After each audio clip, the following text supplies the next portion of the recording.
Hello everyone and welcome back to my channel. My name is Kim and I love Fall Out Boy.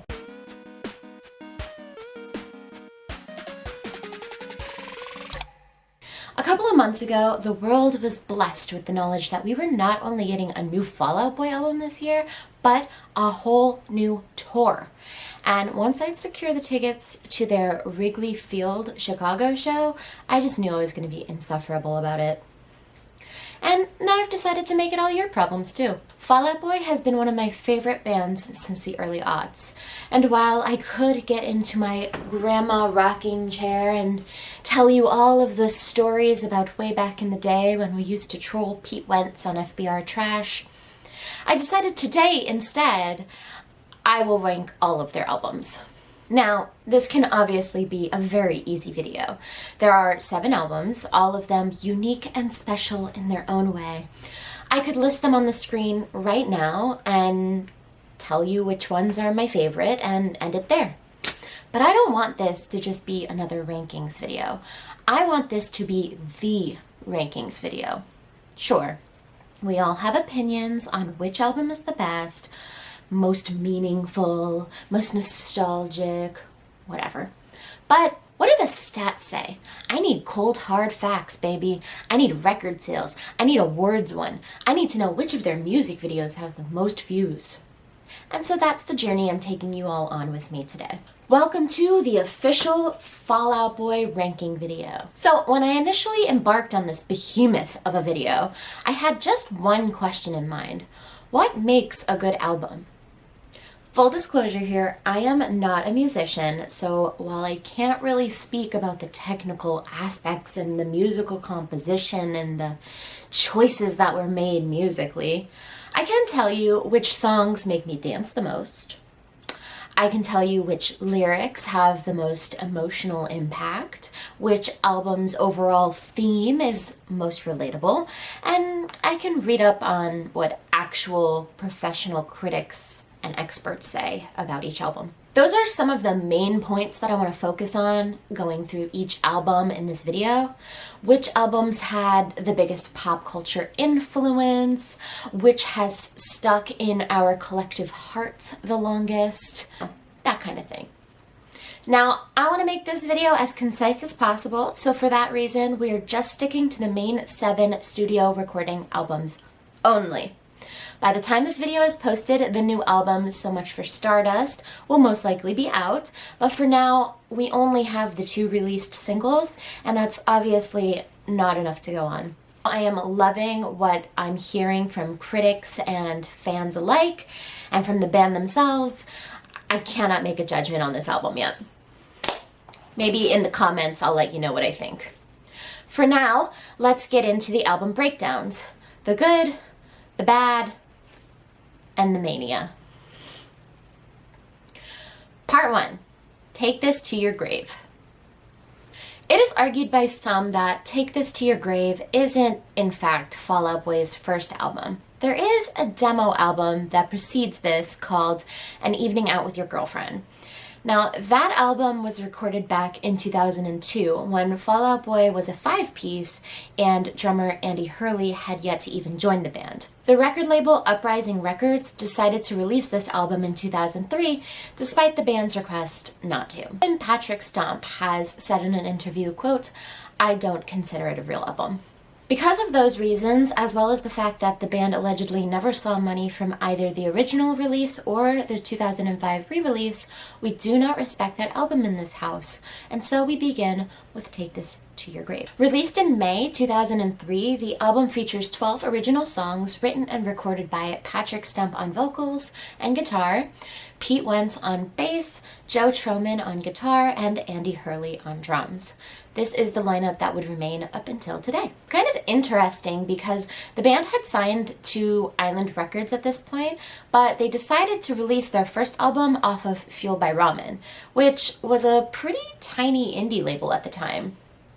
The producers thought it might give the band some sort of like indie cred, which I guess in hindsight did work out. So let's take a look at the album artwork. As you can see, each member of the band are crammed together on a broken futon. The blue tint is a sharp eye catcher, intentionally reminiscent of Jack. This album produced 3 singles to varying success. The first was Dead on Arrival. This was the debut single for the album, released April 2003. It was written by Patrick Stump with lyrics picked apart mercilessly by Pete Wentz. It was one of the main songs that drew record labels to this band in the first place. It is a catchy as hell tune about a couple falling out of love.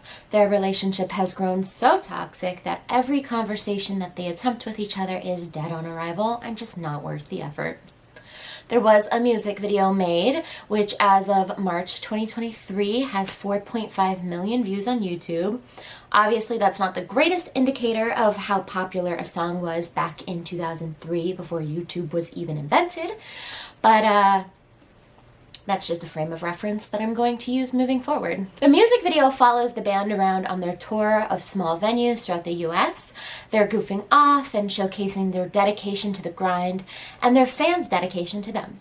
It's very of its time. Grand Theft Autumn, Where's Your Boy is the following single, released August 2003. This song was also written by Patrick and Pete, who actually found it really difficult to come together to collaborate on songs at first. Patrick has said he wasn't taking lyrics too seriously, and Pete would come in and correct them over and over and over, resulting in one point a 9-day argument between the two. In the end, Pete's perfectionism was for the best because it resulted in some amazing, timeless songs still enjoyed by fans 20 years later. 20 years later. Another upbeat hit by the band, which explores unrequited love and jealousy, something every angsty young adult can relate to at some point or another. Think Taylor Swift's You Belong With Me, but with more anger. This music video currently has 13 million views on YouTube, quite an uptick from Dead on Arrival. In the video, the band plays outside of a cabin in Michigan. Meanwhile, a boy trudges through snowy woods with a camera and films a girl through her bedroom window. Weird. Saturday is the third and final single from Take This to Your Grave, and it was released in December 2003. This is another song penned by Patrick Stump. Stump wrote Saturday about how he felt like a failure on graduating from high school, and originally kept the song to himself until the group needed additional songs. And thankfully he did, because it ended up being one of their most iconic songs. For a while, it was even the song that they closed their concerts on. I'm not sure if that's still the case, but I guess we'll find out when they start touring again. Saturday does have a music video, which has 6.5 million views on YouTube. The video cuts back and forth between an underground hardcore show with the band performing and a loosely written detective story. I appreciate the screaming aspect of this song. Pete was really showcasing his hardcore roots towards the end of the song there, and we love to see that little man belt it out. Take This to Your Grave sold between 200,000 and 300,000 copies by Christmas 2004, as well as over 500,000 copies by 2006, when the album was considered certified gold by the Record Industry Association of America. I will be referring to them as Raya throughout this video, just so you know who Raya is. It is considered one of the more influential albums of the time, too. Alternative press called the album a subcultural touchstone, describing it as a magical, transcendent, and deceptively smart pop-punk masterpiece that ushered in a vibrant scene resurgence with a potent combination of charisma, new media marketing, and hardcore punk urgency. The band has stated, quote, "There is no overstating the impact Take This to Your Grave has had on not only the scene and eventually mainstream culture. It represents a zeitgeist that launched untold numbers of bands to pick up some musical gear, make noise in their garages, and actively participate in the culture. The fact that this album continues to resonate with generations in the years following is a testament to its longevity." Rolling Stone has placed the album at number 5 on their 50 greatest pop punk albums list, writing that Take This to Your Grave, quote, "ushered in a whole new genre-blurring scene in which heavy riffs and a screamo aesthetic mingled with the old-fashioned teen heartbreak." In my personal opinion, this is a solid no-skip album. It's full of pop-punk classics and timeless themes of heartbreak, longing, anger, jealousy, and angst. So much angst. It's definitely a really amazing album. But is it their best album? That's what we're trying to find out. We have 6 more albums to get through. So let's continue. Part 2, From Under the Cork Tree. Released in 2005, 2 years after Take This to Your Grave, Fall Out Boy's second album, From Under the Cork Tree, was anything but a sophomore slump. It is arguably one of the most well-known albums from the band, a total commercial mainstream success, selling around 168,000 albums in the first week alone. Even fans who weren't really into Take This to Your Grave found themselves jamming to at least one of its catchy singles. Sugar, We're Going Down, Dance Dance, to name a few. From Under the Cork Tree is easily another no-skip album if you ask me, but first let's talk stats. The album debuted at number 9 on the US Billboard 200 charts, where it stayed for 2 weeks. After that, it dropped into the top 20 and stayed there for a whopping 14 weeks. Pretty impressive. It sold over 2.5 million albums in America and over 7 million worldwide. By this point in their career, Fall Out Boy were at the top of their game, making headlines, touring giant venues, and even guest starring in famous television shows. One Tree Hill, anyone? Perhaps it was all that newfound fame to blame for the thematic shift of this album. Lyrically, this album is streets ahead of Take This to Your Grave. Angsty hits about breakups and love affairs were so 2 years ago. Instead, this album is rife with songs about tabloid headlines, critics tearing them apart, fake friends, and faker lovers. Every part of this album screams, we're under a lot of pressure right now. And all the fans are just dancing to the misery. Even the cover of the album itself is an illustration of the scrutiny the band feels they're under. It shows an illustration of their tour van stuck in the snow, trying to trudge along while the audience looks on enraptured in the show. Lyrics weren't the only leap forward either. Sound-wise, this album is a lot more polished than their debut. It's less straightforward pop-punk and more of the iconic emo sound that Fall Out Boy is known for today. Even Patrick's vocals a lot more deeper and more practiced and more mature. By this point, the band had really figured out how to make music work well. Pete took over full lyrical responsibilities, while Patrick took on the music. This is a big factor in their ever-changing musical styles moving forward, but we will get to that in later albums. There were 3 singles released from this album, though only 2 of them enjoyed mainstream success. Sugar, We're Going Down debuted on the US Billboard Hot 100 at number 93, and 11 weeks later it peaked at number 8. In September 2005. It spent 5 weeks in the top 10 and 20 weeks in the top 20, logging a total of 42 weeks on the charts before it was retired. This was really their first big mainstream hit. The single sold over 4 million copies and is certified platinum. It's sort of a typical story, boy wants girl, girl doesn't want boy. Let's sing about it. It's a rock-heavy song with the lyrics garbled out with the same energy. Despite that, it was a huge hit for the band, and it paved the way for a very long and successful career. There is, of course, a music video for this song, and it has 132 million views on YouTube as of today. It's a quirky little tale about a boy with antlers being bullied in a small town. Drama ensues. This song was also played live on SNL in 2006, and that's pretty cool. Dance Dance is the second single of the album, garnering the band even more attention than ever. It was the second top 10 hit single for the band, charting at number 9 on the Billboard 200 charts.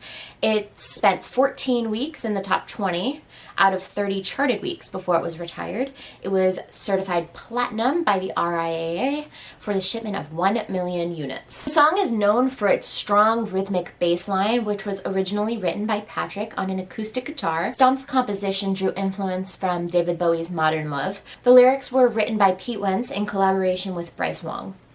It's another typical emo song of the day. This song is about a boy who is in love with a girl who is not into him in the same way. So he detaches himself from those feelings and focuses on just tonight having a good time.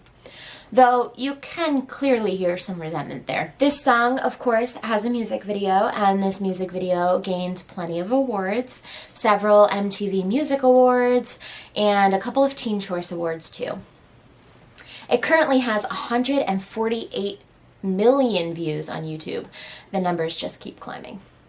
The music video finds the band playing two roles, the band playing at a high school homecoming, suave, sexy, and cool, but they are also playing the roles of the nerds attending the dance, getting bullied, while trying desperately to get dates. This song was also played on SNL in 2006, but more importantly, this song was played during the band's cameo in their appearance on One Tree Hill.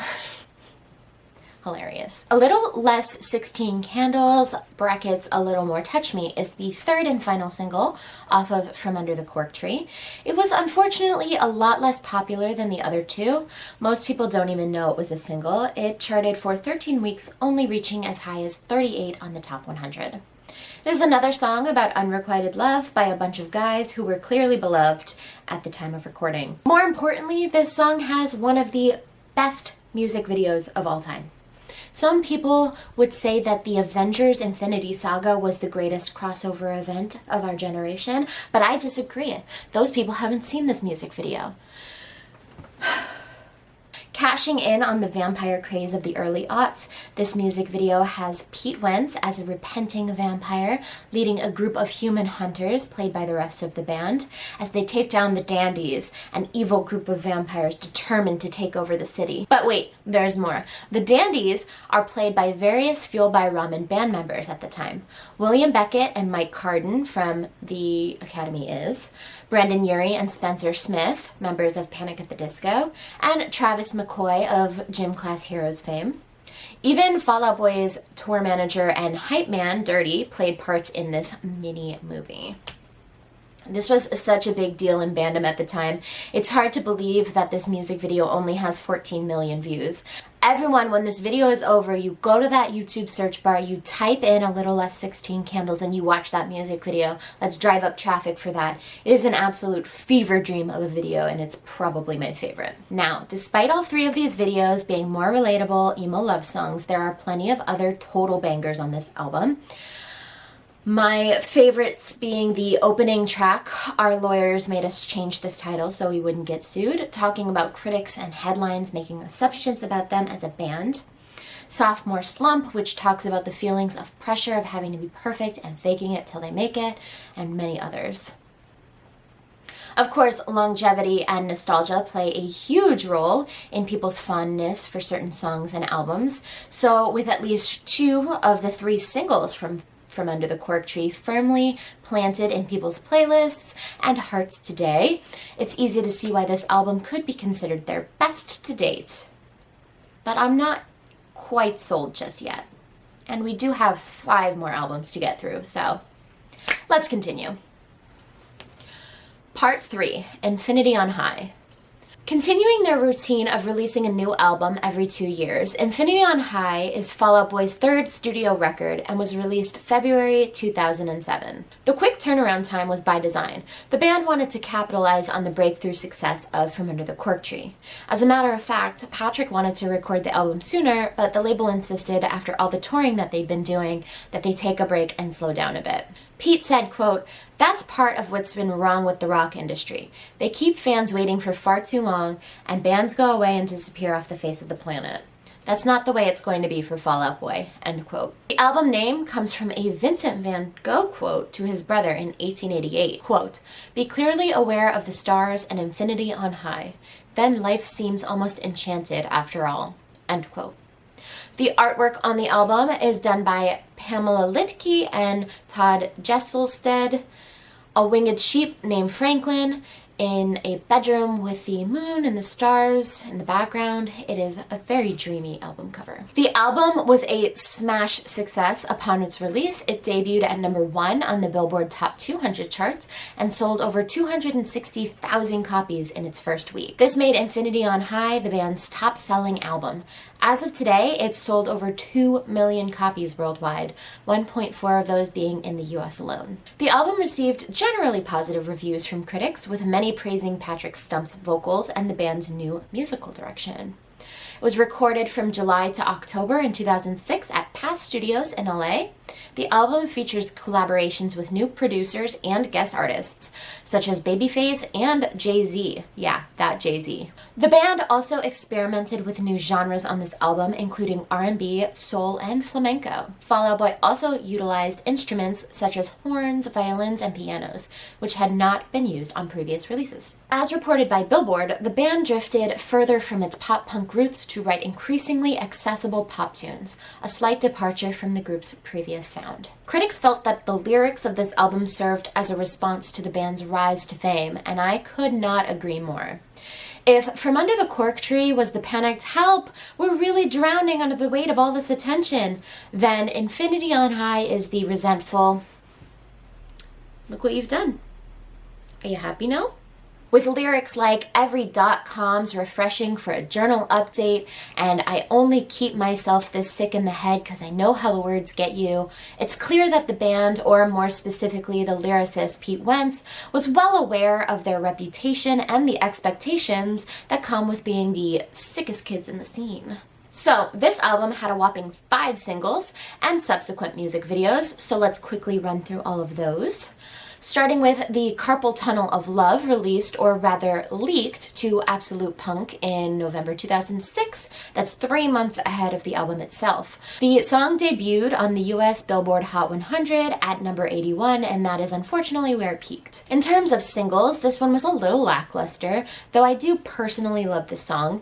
It's one of the more rock-heavy songs on the album, which is nice and familiar. Pete Wentz even gets a little more hardcore in the bridge of the song. It's a callback to his former Arma and Jealous days. Apparently, the boys were sued by Wesley Isold for using elements of his lyrics in this song, but they settled out of court, and eventually the band did give him credits in the liner notes of the album. There was, of course, a music video to go with this song. It was a very strange choice, but the entire music video is in the style of the infamously dark cartoon from the late 90s, Happy Tree Friends. It is every bit as violent and gory as Happy Tree Friends gets. The band plays a very short part in the video before ultimately being killed by a moving restaurant. It has 10 million views on YouTube as of today, so go check that out if that's something you're interested in. This Ain't a Scene, It's an Arms Race was released December 2006 and was the first real mainstream single from Infinity on High. The track was a commercial success and the band's major international breakthrough. This Ain't a Scene, It's an Arms Race debuted and peaked at number 2 on the US Billboard Hot 100 with 162,000 first week sales. It's the group's first single to chart worldwide in countries including Australia, New Zealand, and most of Europe. It was also certified platinum by Raya and Aria in 2007. Musically, Patrick called this one of the funkiest songs we've done and attributed the change in musical style to his love of soul, which he acquired by listening to oldie stations as a child. Lyrically, the song is about Pete Wentz's frustration with the growing emo scene at the time. The song has also been interpreted to be a critique on artists making music just for the money and fame instead of for the fun of it. Wentz uses wartime-inspired metaphors to discuss the band's newfound popularity.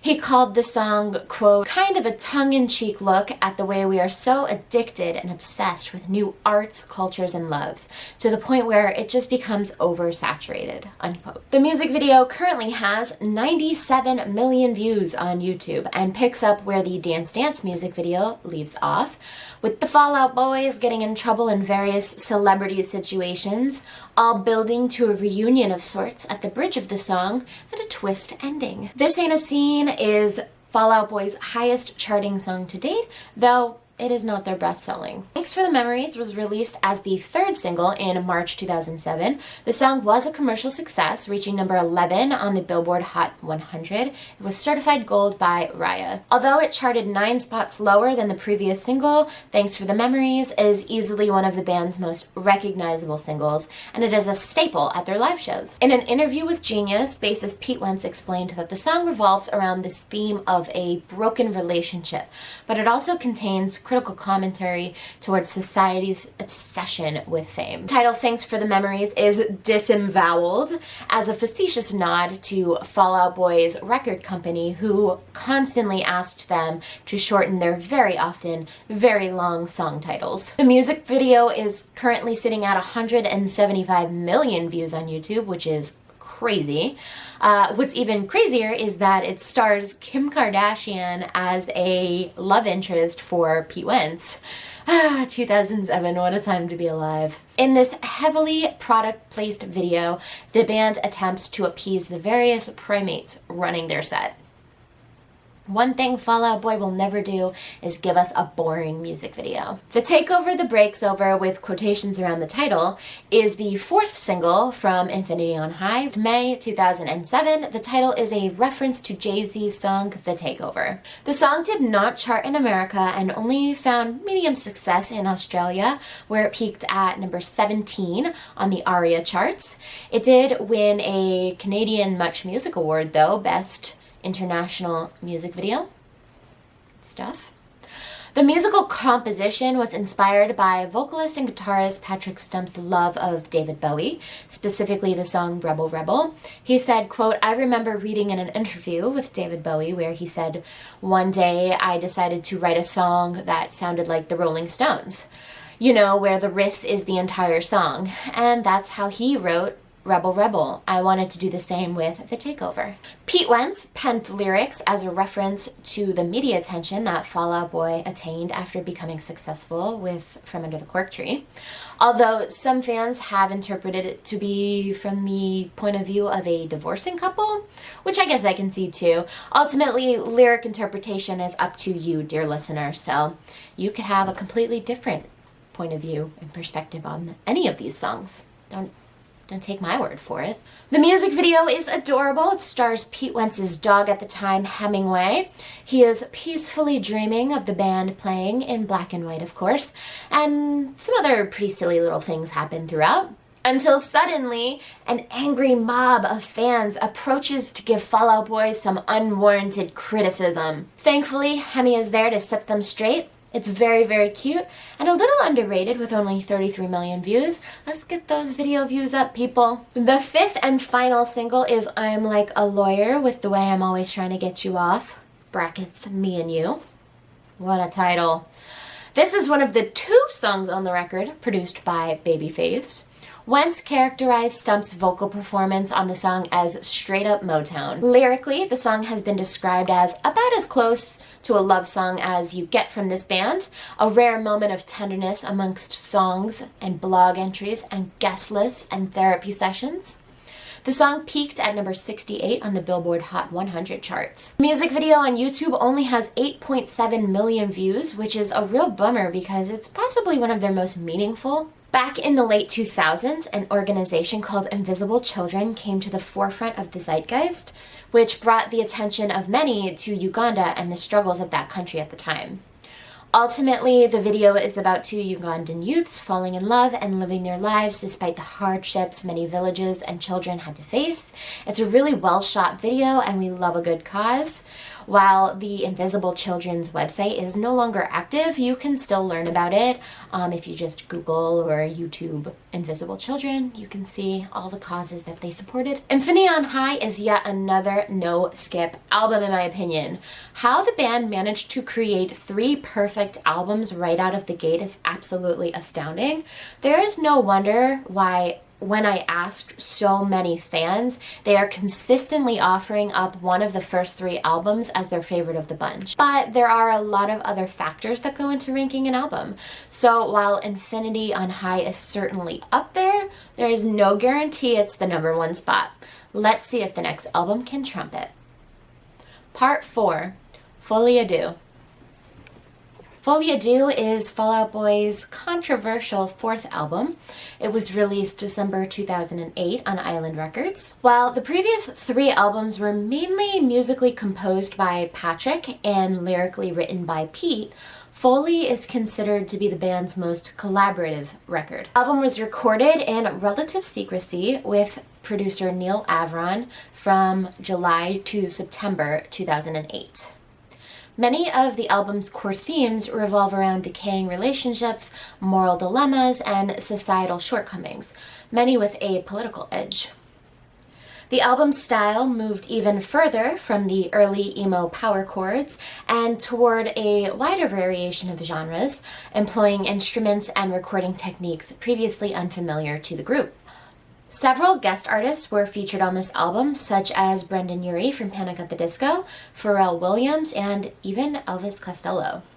To promote the album, the band launched a viral campaign based around a Big Brother type organization called Citizens for Our Betterment. It was a clever gimmick during an important election year in America and a way to get all of the Fuel by Ramen and Decadence bands to spread the message about voting on November 4th. It was originally meant to actually be released on November 4th, but was ultimately pushed back to December due to not wanting to supersede the actual election. The band did want people to vote that day.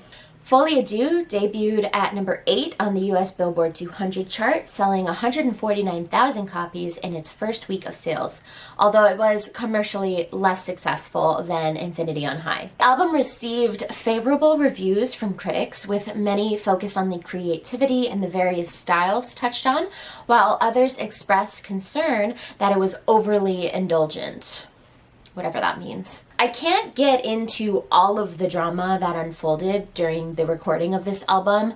There is a great YouTuber that I got a lot of my information from this video from, called the Cozy Representative.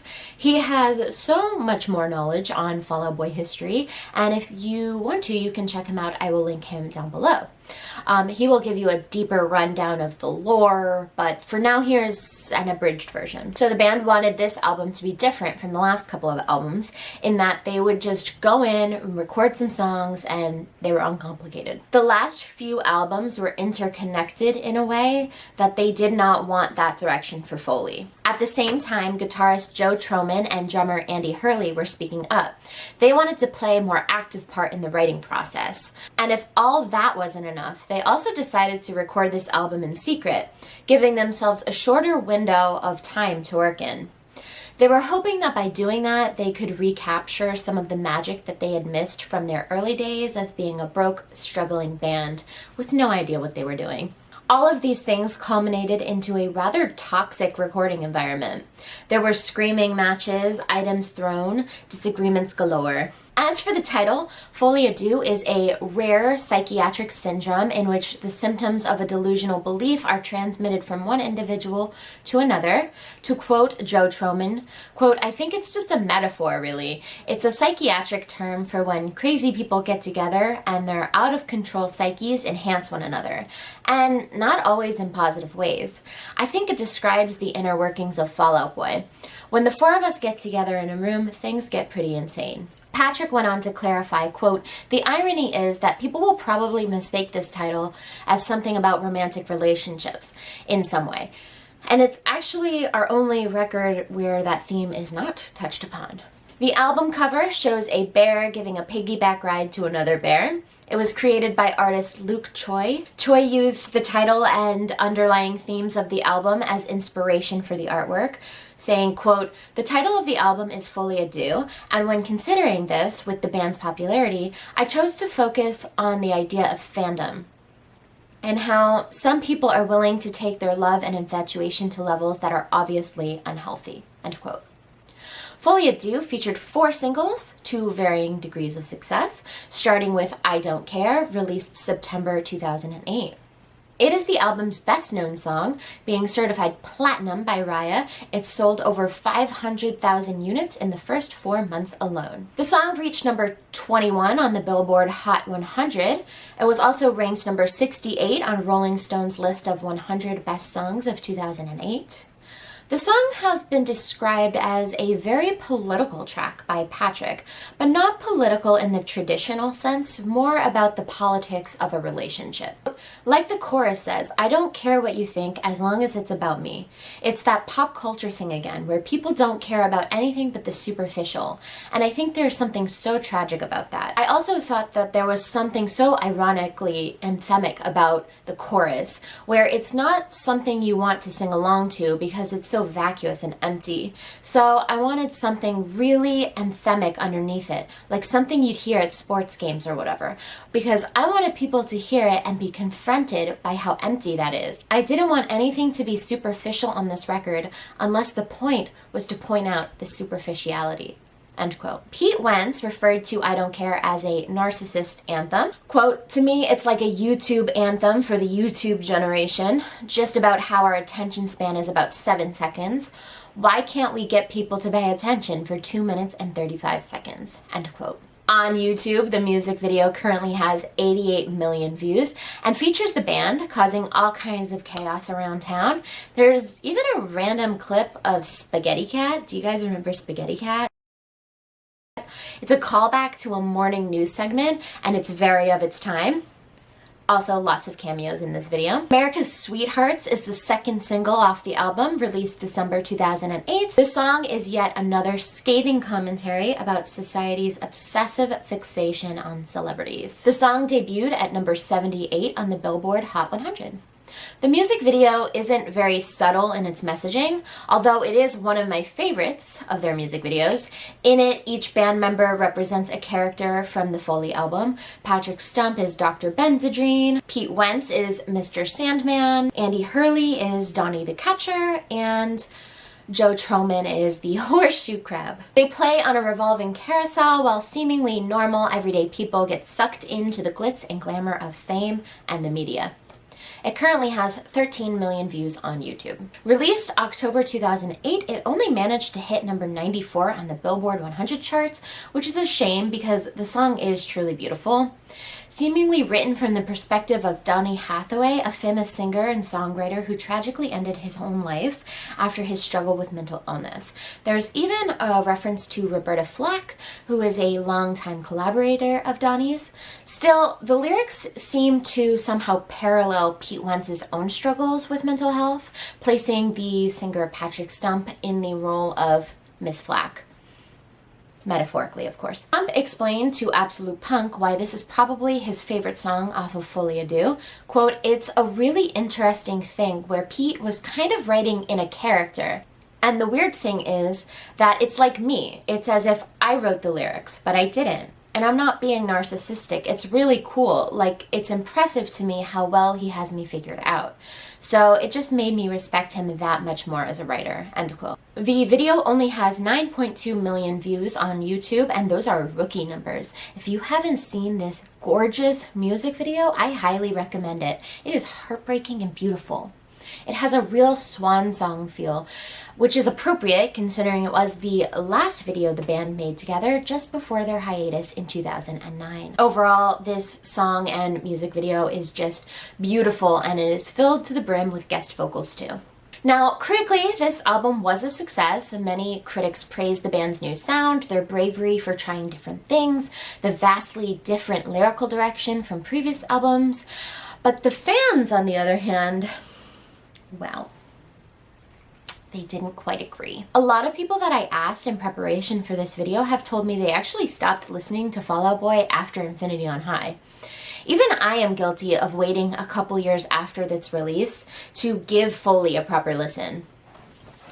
According to even the band, when they played these songs on stage, they were met with boos and jeers. Patrick described touring in support of Folie as like, quote, being the last act at the vaudeville show. We were rotten vegetable targets in clandestine hoodies, end quote. Of course, these days, the album is widely agreed amongst fans, including myself, to be one of the band's better albums, lyrically stunning, musically diverse, a real collaborative effort, worthy of our attentions. But is it worthy of the top spot on the list? Part 5, Save Rock and Roll. It had been a dark 4 years for us Fallout fans, though we were slightly fed with solo projects and side projects during the break. Some were more solid than others. But this isn't a side project video.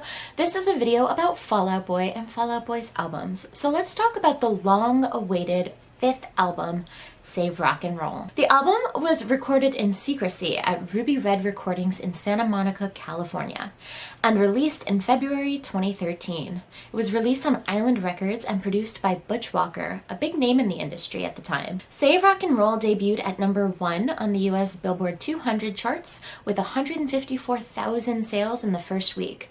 This earned the band its second career number 1. Rolling Stone described the band's comeback as a rather stunning renaissance, and the record received positive reviews upon its release, although most music critics were hesitant to refer to the album as a solely rock record. Save Rock and Roll is a pop rock album that includes elements of contemporary R&B and has been described to contain pulsating disco grooves and stacked harmony hair metal singing. In early 2012, Pete and Patrick reconnected in an attempt to write a new album for the first time in almost 4 years. Patrick had written a rather heartbreaking blog post, pause to read, that had encouraged Pete to reach out and reform the band. Although the hiatus had been beneficial to all the guys, helping them grow and find themselves on their own after so much time spent together, it was clear that it wasn't just Patrick who was hurting to return. Of course, it wasn't an immediate success. Their first attempts to record at Patrick's personal studio in Hollywood resulted in 3 or 4 new songs, but they were shelved with near immediacy. Ultimately, the two concluded that it just wasn't the right time, and it didn't feel right. Several months later, the two reconvened and wrote tracks that they felt truly represented the band in a modern form. After writing Where Did the Party Go?, both musicians became excited as momentum continued to grow. The band's main goal was to reinvent the sound of the group from scratch, creating what Troman called a, quote, reimagining of the band, which focuses more on pop. Save Rock and Roll was recorded in secrecy from the fans and the music industry. The band wanted to be able to cancel the record at any point, especially if recording sessions went south. And it wasn't all smooth sailing either. The band struggled initially to produce new material. Butch Walker had doubts about the band's volatility, feeling the record would not be made following meltdown after meltdown.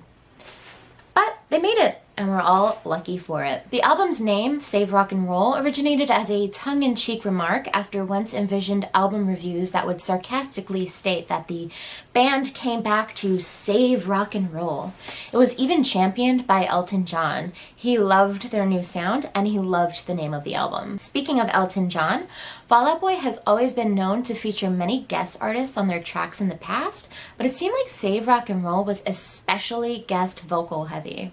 Not only was the album produced by big name Butch Walker, but several songs also featured the vocals of Foxes, Big Sean, Courtney Love, and of course Elton John. The cover of the album features a photograph of 2 young boys, one wearing traditional Buddhist monk robes, the other in jeans and a t-shirt, smoking a cigarette. It was taken by Roger Stonehouse in Burma. The image was found early on in the production process as the band scoured the internet for inspirational images. The band members felt that the photo really solidified what they were trying to get across on the record. The idea of old and new clashing, tradition and change coming together. Save Rock and Roll was originally slated for a release on May 7th in order to coincide with the 10-year anniversary of the band's Take This to Your Grave album, but the date was pulled forward to April after the lead single and the band's comeback was met with commercial and critical success. So this album has 4 singles, and each one of the singles have a music video, but I want to talk about the music videos separate for a moment because the band decided to do something a little different this time. They released an entire short film that played out over all of the videos. Every song in the album has a video. It's called the Youngblood Chronicles, and it is available for viewing in full today on the official Fall Out Boy YouTube channel. Without spoiling too much, it's kind of a horror film wherein the guys find themselves in terrible situations. There's some murder, some mayhem, and lots of violence. And Elton John. I highly recommend checking it out if you haven't. They really put a lot into that story and into those videos. It's pretty cool to see it play out track by track. So now the first single is called My Songs Know What You Did in the Dark, bracket, Light 'Em Up. The song was released in February 2013 and it was a comeback success. It peaked at number 13 on the Hot Billboard 100 charts and spent 20 weeks in the top 20 spot. It also reached 2 million digital downloads by July 2013, the 4th of their songs to do so. The band members felt that the song best represented their album at its core. A song about being careful what you wish for. Just because you want something doesn't mean it'll come back the same way it once was. It's about anger, burning away the past, and starting fresh. It's a perfect message for their first single back. The song was performed on Jimmy Kimmel Live for the group's first post-hiatus TV performance. There were multiple other performances throughout the year, including a collaboration with Taylor Swift at the Victoria's Secret fashion show in 2013. If you haven't seen that video, I highly recommend it. It is iconic. The song also became a staple at several sports broadcasting soundtracks that year. It was a real ESPN hit. And get used to those because we're going to get a lot of them going forward. The Phoenix was released in July 2013 as the second single from Save Rock and Roll. It wasn't as much a smash success as the first single, charting for only 1 week on Billboard Hot 100 before falling off. It only peaked in the top 80 position. But it did win the Kerrang Award for Best Single in 2013. So that's something. Patrick was inspired by Soviet-Russian composer Dmitri Shostakovich. Sorry for the pronunciation. While listening to his fourth movement, Symphony No. 7, Stump became entranced by a certain string movement and proceeded to build an entirely new song influenced by it. The song has been described as sort of a battle cry. Take up your torches, young blood, the world isn't gonna save itself. It's powerful lyrics and it's a powerful track. Alone Together is the third single and it was released in August 2013. The song is actually two different tunes spliced together. One was penned by Stump and Wentz and the other was penned by guitarist Joe Troman. And they both just coincidentally sounded alike. Troman said to Kerrang, quote, "It wasn't supposed to be a Fall Out Boy song, but it took the best aspects of the pop side the guys worked on and the aspects of mine, which were kind of shoegazy, and it made it almost cinematic," end quote. The final single from Save Rock and Roll is called Young Volcanoes, and it was released November 2013.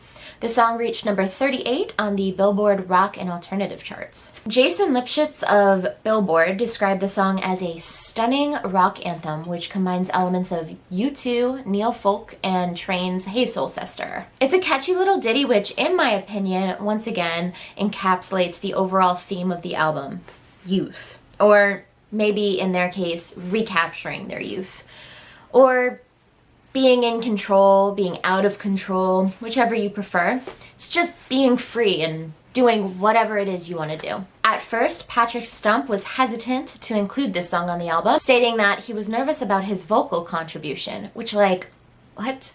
Patrick has one of the best voices in rock today.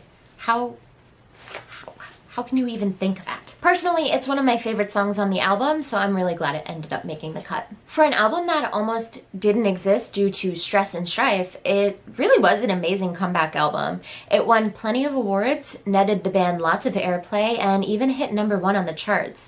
It definitely relit the match under Fall Out Boy's proverbial flame. Proof once and for all that these four guys were much more than just an early aughts emo boy band. This album helped restake their claim in the rock and roll game. But is that worthy of the number 1 spot in our rankings? I think you know the drill by now.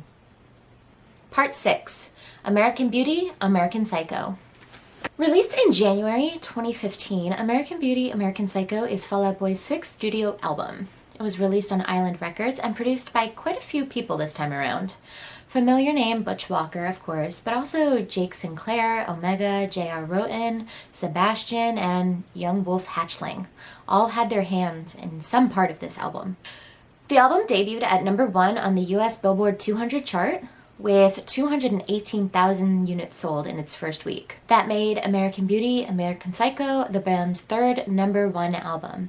Later, it was certified gold in the UK and Canada, and on March 1st, 2016, the album was certified platinum in the US, selling over 1 million units. While ABAP was received well by critics, by this point in their discography, many of the OG Fall Out Boy fans from the early aughts had fallen off the wagon. It was clear by this album that Fall Out Boy had mostly given up on their early emo roots, leaning more into pop punk, pop rock, and arena rock instead. Of the album's sound, Patrick Stump once said, quote, "All I can say is some people will love it and some people will hate it. The 4 of us like it, and so we're really happy." End quote. The goal was to make a more stylistically cohesive album than Save Rock and Roll, where you can pick any track and it sounds like it's from the same album. Stump wanted an album that understood what it was the entire time. Pete Wentz was more interested in making rock music relevant in pop culture. He said, quote, "Rock and roll is this progressive idea with room to be dangerous and futuristic. To think it's this ideal that has to be set in stone is just like making it not only not dangerous, but this quaint little thing. It's not what it is to me. To fence yourself into this little area and chain yourself to the doghouse, that's never what it was been. It's never what I thought rock music was." End quote. In the previous album, the band focused heavily on guest vocals. It seemed this time around they were more interested in bringing in a lot more samples to their songs. That's not to say that they hadn't ever sampled songs in their albums before, but this album seems particularly rife with them. Centuries contains a sample from Tom's Diner by Suzanne Vega, re-recorded by American singer Lolo. The title track, ABAP, samples Motley Crue's Too Fast for Love. 4th of July heavily samples a song called Lost It to Trying by Sun Lux, and perhaps the most notable track is Uma Thurman that samples the Munsters theme song. It was an attempt to re-inject some of these forgotten songs back into pop culture. The title of the album is a nod to the 1999 movie American Beauty, wherein a frustrated suburban father has a midlife crisis after becoming infatuated with his daughter's best friend. It is also said to have been inspired by the Grateful Dead album of the same name. And of course, the latter half of the name, American Psycho, is inspired by the 2000 movie and the preceding novel of the same name, wherein a wealthy New York City investment banking executive, Patrick Bateman, hides his alternate psychopathic ego from his coworkers and his friends as he delves into his violent, hedonistic fantasies. On the cover of the album, a white boy, Jake Carlin, broods angrily in front of a White House. There's a black American flag painted down half of his face.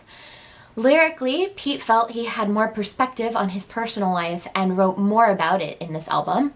Quote, "The idea behind some of the songs is addressing modern love or what's going on in my head and in my life more than Save Rock and Roll did.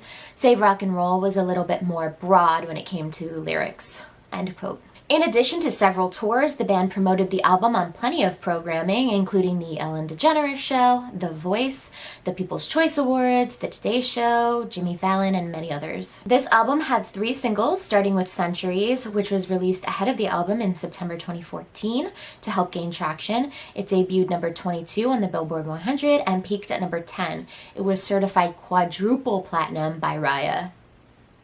It was co-written by Fall Out Boy and producers J.R. Roten and Dresden Tranter, a real arena rock song that starts with the sample from Tom's Diner and explodes into a large, loud rock anthem. It's really epic, and it's written to be such. The song is described as a David and Goliath story. It's a song written to inspire and empower people that are a little weird. According to one of the song's producers, the song was at least a little bit inspired by Marsha P. Johnson. She was an infamous trans activist and one of the prominent figures at the Stonewall Uprising in 1969. Centuries served as the official anthem of ESPN's 2014 college football playoff coverage. The song was featured in commercials for the event throughout the season and during coverage of the game itself. Pete Wentz admitted ESPN's overexposure of the song became annoying. Quote, "We realized that it was to the point where it was getting under people's skin. We didn't really know that's how it was going to be because obviously this was the first college playoffs and stuff. But at the same time, there was a lot of people who probably wouldn't have heard of our band who have heard it. So hopefully it didn't annoy anybody too badly." End quote. The band took the David v. Goliath imagery to heart with their music video for the track.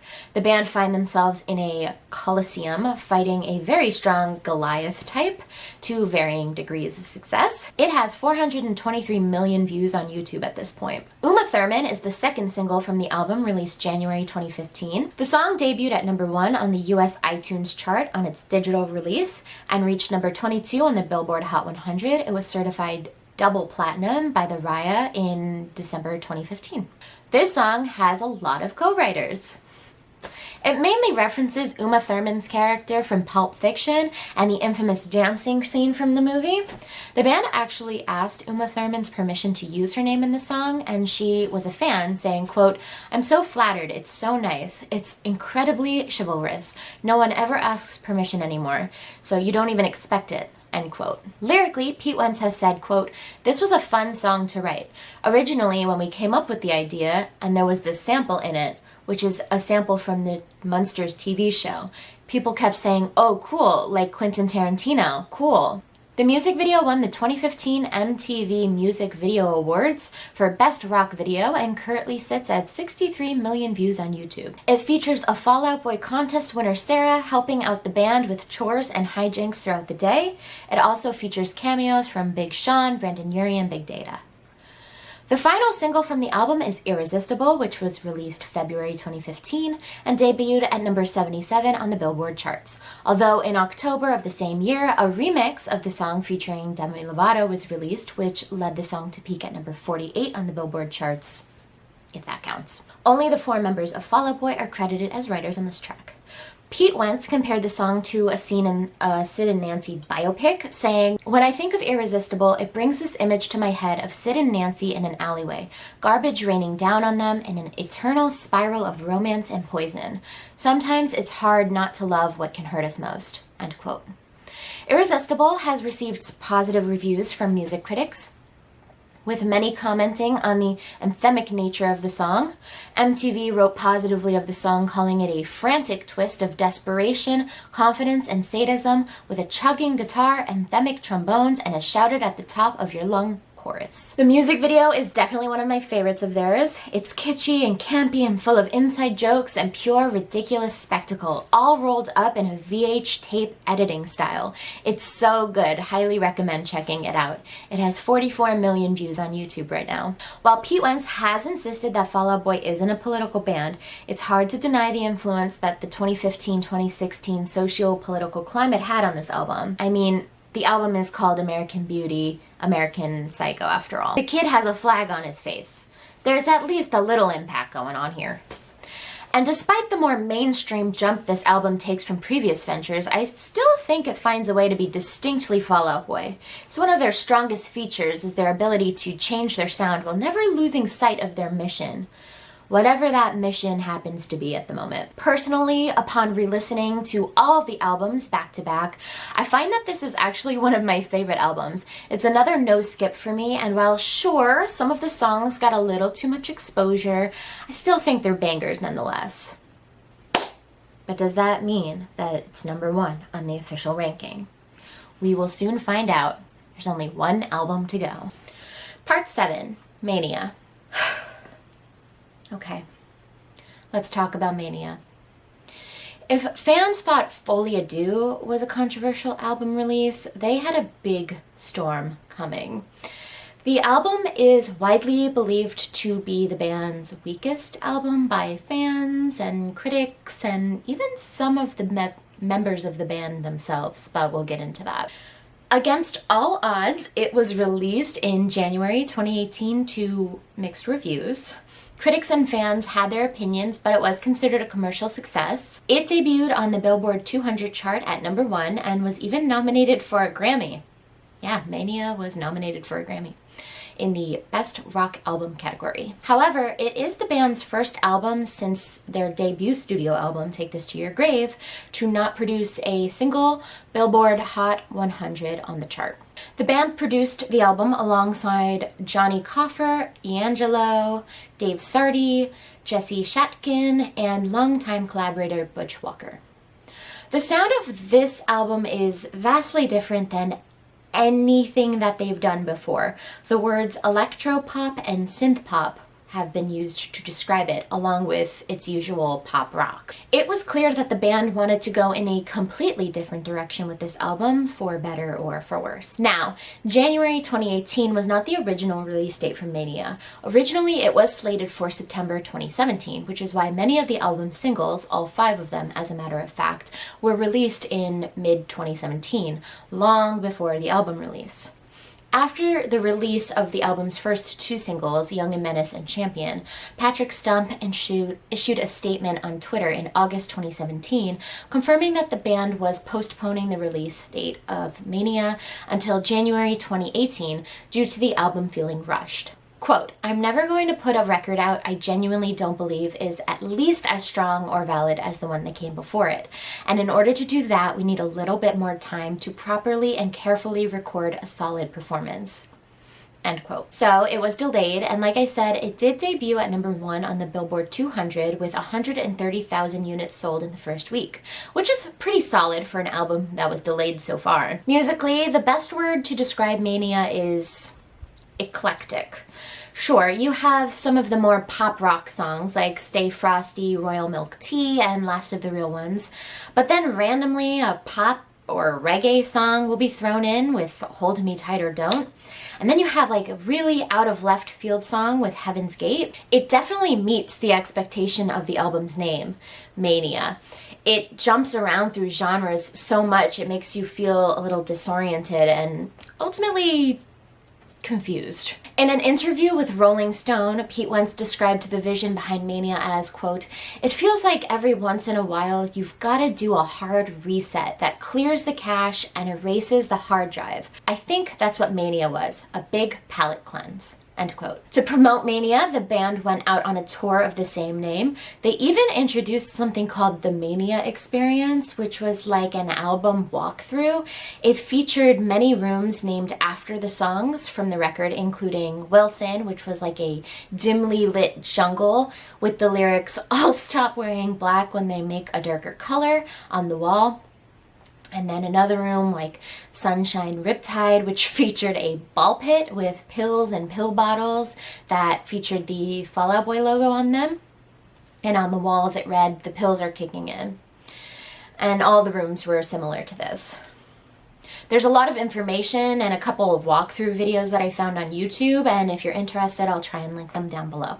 As for singles, there were 5 of them, starting with Young and Menace, which was released on April 2017. The song only managed to peak at number 97 on the Billboard's Hot Rock Songs. Only the members are credited as the writers on this, though. It was produced by Jesse Shatkin. The styles can best be described as loud. No, okay. It's EDM, industrial even. Young and Menace is actually one of my favorite tracks on the album, but only because the chaos of the song scratches my brain in a very nice way. It's like a very angry, aggressive song. Apparently, this is the second version of the song, as the first one was considered too extreme and chaotic. It allegedly sounded like a dial-up modem from the 90s, so thankfully they rolled it back a little and gave us what we got. Initially, the song made reference to the personal life of Britney Spears, but Pete Wentz removed the reference to Spears' personal struggles as he was not comfortable discussing them in his music. The finished song still name drops Spears' single Oops, I Did It Again. Wentz said that he references Spears in Young and Menace because, quote, "To me, Britney Spears is a mirror that we hold up to pop culture." The music video has 20 million views on YouTube and features a young girl running away from home when she realizes that her home life is less than ideal. But she quickly finds herself in over her head as she lands in LA and deals with some very strange characters. This provides an equally chaotic video to match the song. Champion was released as the second single in June 2017. Once again, it didn't make the top 100 Billboard chart, but it peaked 74 on the Hot Rock chart. Sia was credited as a co-writer for the song, along with all 4 members of the band. It is much more in Fall Out Boy's usual pop rock style, though it does still experiment with some new ideas. In an Instagram post, Pete described the meaning of the song as, quote, "This one really reminds me of this moment in the never-ending story. At first they're like, wait, you're just a kid. We need a real warrior. Then they're like, okay, I guess you'll do. And then no one can help you, and if you don't do this, our entire world dies, so no pressure. No one believes, but at the same time, we all need to believe in you." End quote. The song was performed on Late Night with Seth Meyers to help promote the song and the album.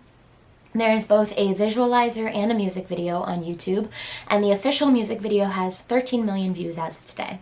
The video observes people through all walks of life chasing their dreams through VR headsets. It also features a cameo by Jaden Smith.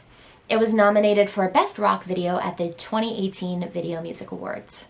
The Last of the Real Ones was released as the third single of Mania on September 2017. It's actually my favorite from the album, and it's definitely the most Fall Out Boy sounding song on Mania. It is very good and it is very catchy. The song was performed on Jimmy Kimmel Live to promote the album. It is also described as a pop synth pop electric rock song. Once again, this song did not make it on the Billboard Hot 100, but it did peak at number 75 on the Billboard Hot Rock chart. Pete described it as the closest to a love song that we have, but it's still pretty effing twisted. The music video bears resemblance to Kanye West's Flashing Lights music video, but instead of Kanye being attacked by a woman with a shovel, Pete is getting attacked by llamas with a shovel, and it currently has 37 million views on YouTube. Released in November 2017, Hold Me Tight or Don't is the fourth single off of Mania. The song is described as tropical house, reggae, and Europop. That makes it quite possibly their most adventurous song to date. Song rating is credited to the band as well as Johnny Coffer and Taylor Upsill. Producers were Coffer and Butch Walker. The music video takes place with the band performing at the Day of the Dead festival in LA with a budding romance blooming throughout. It has 31 million views on YouTube. Wilson, Expensive Mistakes was the fifth and final single from Mania, released January 2018. The song is described as pop punk or emo, but I argue against that based on the principle that I have two ears and a brain. It samples a song called Straight to Hell by The Clash. The title is a reference to Castaway with Tom Hanks, and the song has some similar themes. Patrick Stump described the song as, quote, Pete somehow related to the movie, like, yeah, don't you want to just sometimes disappear and go on an island somewhere? And I'm like, I don't think he wanted to. I don't know what movie you saw, Pete, but yeah, it's based on that, but in an oddly positive way, end quote. The song was performed on Good Morning America as well as James Corden to help promote the album, and it was written by the band themselves and produced by Dave Sardy. There is a music video, of course, and it portrays a parody infomercial where the band not only performs the song, but also auctions off props from their past. It currently has 7 million views on YouTube. Now, I would be remiss if after discussing all of those singles, I didn't at least mention the missing tracks. With the band pushing back the release of Mania, that meant some of the songs were on the chopping block, but Pete Wentz thought to give the fans a little treat as a thank you for waiting. The treat took the form of La Mania. I don't know how you pronounce it properly, but it looks like this. It was basically a 3-track physical CD that had demos of 3 discarded songs. You can actually hear them on YouTube, and I gotta say, man, those songs are so much better than what we got. You can fight me in the comments below about that, but man, those synth pop beats got me in my feelings. I'm so sad that that's not the album we got. I know not everybody likes synth pop, and it would have been a big jump from Fall Out Boy, but like, it would have been nice to at least have a cohesive album. It's so much better than what we got. In case you couldn't tell by now, Mania is not my favorite album. I was hoping that with my re-listen it might grow on me more, or maybe I'd find myself feeling some kind of nostalgic for it. But no, nothing. I find myself thoroughly confused by the whole album, honestly. Maybe about half of the songs on the album sound generally like Fall Out Boy. And I like a lot of the singles, which just makes me wonder like how many other scrapped songs that I would have liked if they hadn't been replaced with the current Mania album. A lot of songs just sound bland. They're not bad, they're just not Fall Out Boy songs. Wilson sounds like a Ed Sheeran song. Riptide is out of nowhere. Heaven's Gate is just an R&B track. And I didn't need that from Fall Out Boy. Every time these songs come on, I'm like, why? Why is it this song? And I'm not the only one. Word on the street, or more specifically in his book, None of This Rocks, guitarist Joe Troman admits to not loving Mania album either. As Rolling Stone reports, Troman was unhappy about having to ditch a few traditional rock songs in favor of the more synth-heavy material that had made it to the album. Joe Troman said, quote, I'd say, I'm gonna extricate myself from this. This is not what I want to do. He explained, adding that he, quote, stayed pretty much out of the making of it, more or less. He continues, quote, Mania has some cool ideas on it and some interesting stuff in there. but it didn't work as well, and I can't say I love it.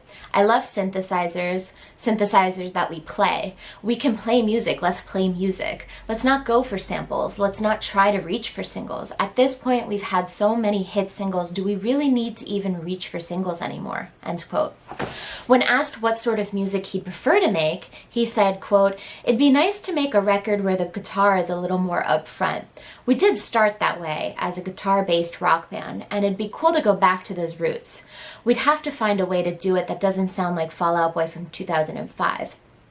It might be cool for somebody else to do that, but it wouldn't be cool for us." Luckily, it seems Joe might get his wish with the new album coming out, but for now, we got Mania, and honestly, it just isn't for me. Sure, some of the songs are okay, but after putting banger and banger for 6 straight albums, it's hard not to be a little disappointed by Mania. But opinion isn't everything. Maybe critical review and record sales will be enough to push Mania to the top. So here we are. We made it through all the reviews of all 7 albums. We broke it all down by chart, ranking, album sales, personal opinion, music video reviews, critical reception, and more. We've wrapped it all up in a tight little bow, and now we are finally at the ranking section. You guys really showed up and sat through it, and I'm proud of you. Unless you're one of the ones that just came straight from the intro of the video by clicking the chapter button. Shame on you. I put a lot of work into this video. Go back and watch this. Earn these rankings like everyone else. There is a 5-step method that I devised in order to properly rank these albums. I mentioned them at the start, but I wanted to make sure that everyone understands the merits, just so you know I'm not being biased. So the first category is overall albums sold. I'm using a site called bestsellingalbums.org, which I will link below, to get this information. Here are the rankings with how many units were sold. The second category will be the critic scores from albumoftheyear.com, once again linked below. I wanted to use Metacritic, but they didn't have anything for the first 2 albums, and so this site is like Metacritic, where it collects dozens of critical reviews and scores in one place. So what I did was I took the user review score and added it with the critic review score, averaged them out, and I got these rankings.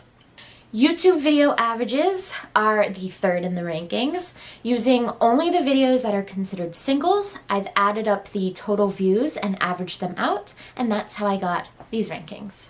Billboard chart ranking are the 4th category. Now I understand that Billboard is just a US focused chart, but if I tried to tally up every chart that the albums made it onto, I would be here forever. Also, there are 4 #1 debut albums, so how I ranked those was by tallying up how many gold and platinum certifications that they had, and that's how I got these rankings. And last but certainly not least, the final category is fan opinion. I am factoring fan opinions based on the friends that I've asked, polls that I've taken on social media, and TikTok. There is a sound on TikTok that had something like 200 videos made where fans ranked their favorite Fall Out Boy albums. I took about 30 of those, and I had my producer Elise do some witch magic to average out the opinion rankings, and that looked a little something like this. Of course, my opinion has been added into the final category. I did just go through over an hour of data and explanation. I do want to give you my ultimate album ranking based on re-listening, nostalgia, personal opinion and feelings, and then I will give you the official ranking. So here is my personal final ranking. But here's what you've all been waiting for. I've had Elise put every ranking you've seen on the screen into a witchy math machine. I think they call it Excel. And this is it. This is the official Fall Out Boy album ranking 2023. Number 7 is Mania. Number 6 is Save Rock and Roll. Number 5 is Take This to Your Grave. Number 4 is American Beauty, American Psycho. Number 3 is Folie. Number 2 is From Under the Cork Tree. And number 1 is Infinity on High. Yay! We did it! And all it took was 2 months of my life and an hour and a half of yours.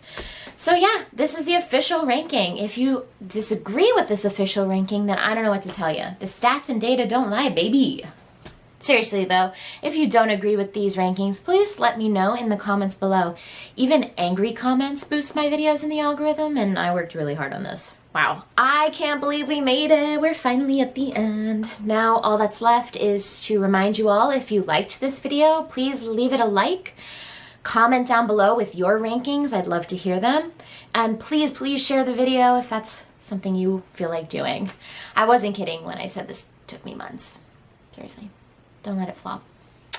I want to give a special shout out to my besties, Lissa and Jose, and everyone else who listened to me talk about Fall Out Boy for the last forever. And an extra shout out to Elise, who not only talked Fall Out Boy with me, but also did all the witchy math to help me get these rankings. I love that you're so technologically advanced. I would be lost without you, my bestie. Thank you. If you liked this video and are interested in more, please do let me know. I was thinking I could probably do a Panic at the Disco, maybe even My Chemical Romance, but only if there's interest in that. You gotta let me know. Thank you all so much for watching this video, and as always, I will see you in the next one.